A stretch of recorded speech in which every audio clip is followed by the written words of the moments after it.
அன்பு வணக்கங்க. நம்ம வாழ்க்கை பயணத்தில் பார்த்திங்கன்னா பலவிதமான சூழ்நிலைகள், பல பிரச்சனைகள் நமக்கு அப்பப்போ ஏற்படும்.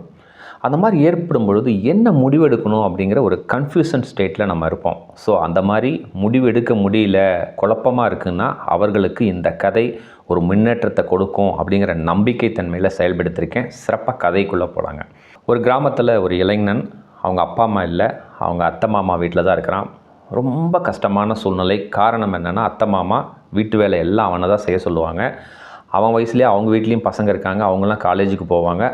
ஏன் பூனைக்குட்டி வாங்கி வச்சுருக்கான்னா, ஏன்னா அங்கே இருக்கிற தொழிலாளர்கள் இவனை எதிரி மாதிரி பார்த்தாங்க.